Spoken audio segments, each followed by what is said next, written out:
বড় সমাজ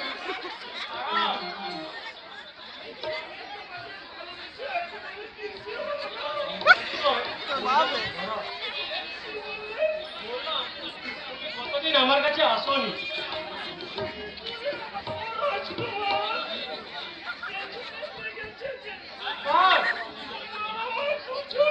তার অর্থ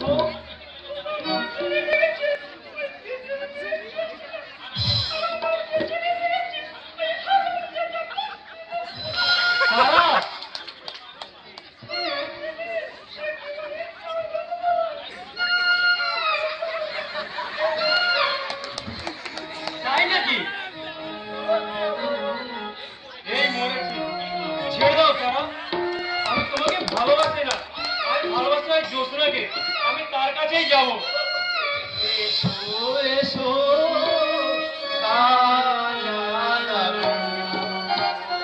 ও বন্ধু, এসো ঘরে গো,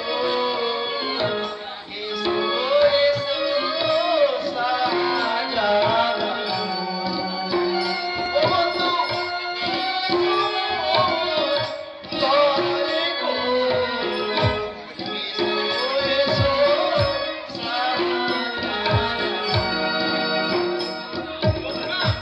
আমি তোমার না, তুমি আমার।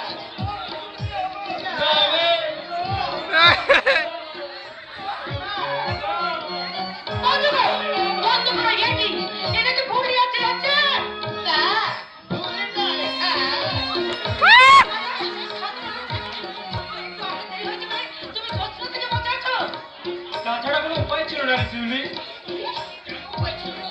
আমি তো মানুষের কথা জানতে চেয়েছি কুমার। আমি উত্তরটা দিয়ে দিচ্ছি দাদা বাবু। নবান্নের দিনে রাত্রেবেলায় চৌধুরী বাবুরা এখানে ফাংশন আর তোমরাও বললে এদের মেয়ে জ্যোৎস্না বাবু।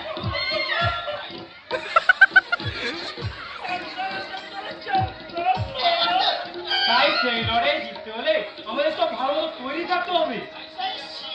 তোমার আসতে দেরি হচ্ছে দেখে আর রাজকুমার সেজে সুকুমার আর জ্যোৎস্না সেজে আমি ফিমেলের পাটটা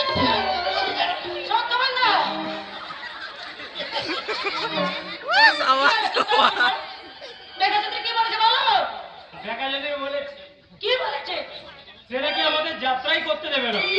আরে চাচা, বেকা চৌধুরীর কত মত আমার জানা আছে। তাছাড়া আমার বাবা তোকে মানুষ বলেই মনে করে না। তোর কাকা মানে আমার পিসি মশাই ওই বেকা চৌধুরীকে তো যখন তখন যাতে করে গালাগালি দেয়। কিন্তু বেকা যদি একাই সব থেকে বড় লোক, নতুন করে ওই সব থেকে গায়ে ফিরেছে, কত রকম ব্যবসা চালু করেছে। সুকুমার, তুই কি বাঁকা চৌধুরীর দালাল? আমি নেমো খারাপ নই। না নেমো খেলা সত্যমাতা তুমি শাড়ি করে বলছি তুমি একটা ধূর্ত শিয়াল। নাক বলছি সত্যবাদা, এই কান বলছি আমি তোদের সঙ্গে কোনোদিন আর কি করবো না। আমাকে আজকের মতো জ্যোৎস্না সেজে পাঠটা করতে দে। তুমি কি পাগল? জ্যোৎস্না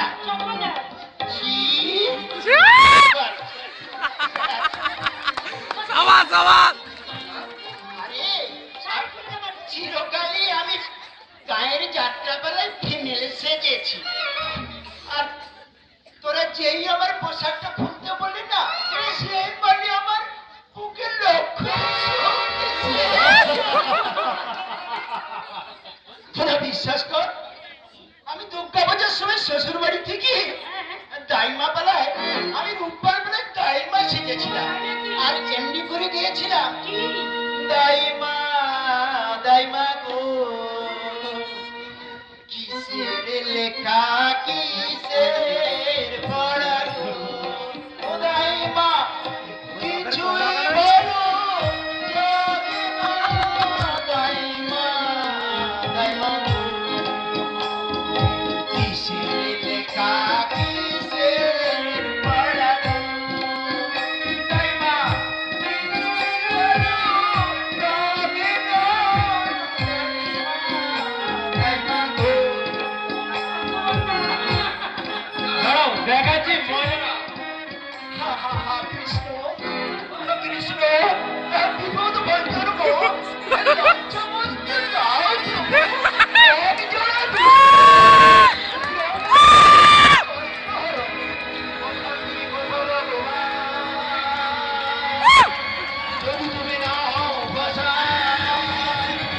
বাচ্চা বসবে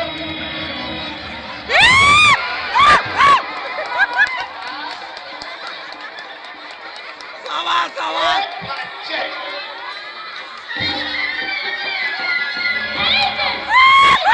তোমরা রিহার্সালের নাম করে যা বেলেলাপনা শুরু করেছো তাতে মনে হচ্ছে ওই গ্রামের সমস্ত বাচ্চা লোকেরা এই গ্রাম ছেড়ে এখন পালিয়ে যাবে। ও দিদিমণি, এই যে শহরের মেয়ে সাহেব, তোমার কথাবার্তা শুনে মনে হচ্ছে তুমি একাই এই গ্রামটাকে চালিয়ে দেবে। এই অসভ্য মেয়েটা, এখান থেকে মনে মনে কেটে পড়। নইলে আমার জামাইবাবু এসে ছড়ে বেটা করে ভেঙে দেবে, তোদের এত শাস্তি দিয়ে লজ্জা।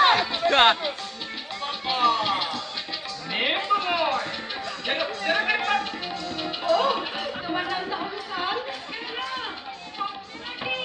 জান ধরার বাচ্চা না, প্রিন্সেস। কি বলে কি?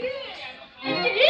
এত সাহস তোদের? আমাকে উল্টো পাল্টো কথা বলে তোদের আবার হাসা হচ্ছে? কেউ ফোন কোথাকার? এই যে শহরের মেম সাহেব, একটু হিসেব করে কথা বলো। চশমাটা খুলে বেশ ভালো করে চেয়ে দেখো। শুধু ভূত নয়, ভূতের সঙ্গে বেসনিও আছে। আচ্ছা থাকবে, ভূতের সঙ্গে বেসনি না থাকলে বলে ভূতুড়ি প্রেমটা জমবে কেমন করে? নিচে একটু নামবে। যদি তুমি আমার হাতটা ধরো। হ্যাঁ, আমি এখানে এসে জেনেছি ওই আদম মল্লিকের ছেলে বাজে পাল্লায় পড়ে গল্লায় যাচ্ছে, গল্লায়। যাবেই তো, কারণ ওই মোরগে দৌড়তো ওই মোল্লা দুয়ার পর্যন্ত। জিপ কেটে দিল কেন? আচ্ছা, খাবার শেষ না, দিদিমণি এখনই করে দেবে জরিমানা। ও মা, তাই নাকি? আরে তা তো আমার জানা ছিল না। এই অসভ্য মেয়েটা, এই তোর নাম কি রে? আমার নাম জেনে তোমার কাম কি মিলছারে? আমি গরিব চাচার ঘরের মেয়ে, তোমার মতো আদো আদো ভাষায় কথা বলতে পারি না। কি আশায় তুমি আমার নাম জানতে চাইছো? কিসের নেশায় এই ক্লাব ঘরে আগুন? সেটা আমি তাকেই বলবো যে হবে আমার খুব আপনজন। কতটা আপন, কতটা পর? ওজন করেছো? ওজন? ওজন আমি করবো কেন? ওজন করবে আমার জামাই বাবু। বাড়িতে দাড়ি পাল্লা আছে তো দাড়ি পাল্লা। ও শিওর, জামাই বাবু বলেছে দাড়ি পাল্লার একদিকে বসবো আমি আর অন্যদিকে বসবে জন। ও সেই ফাঁক পাতার জন্যই বুঝি তুমি আগে ক্লাব ঘরে এসেছো। কিন্তু উপায় নেই মেম সাহেব, উপায় নেই। কারণ তোমার হিরে তুলে রান্না বসানো হারে আর চকচকে দু হাতে সোনার পাশায় মানতে হয়, চাঁদের মন গলবে না। কারণ কাঁচের চুড়ির ছাটা চিন্না বাঁধের ছাড়া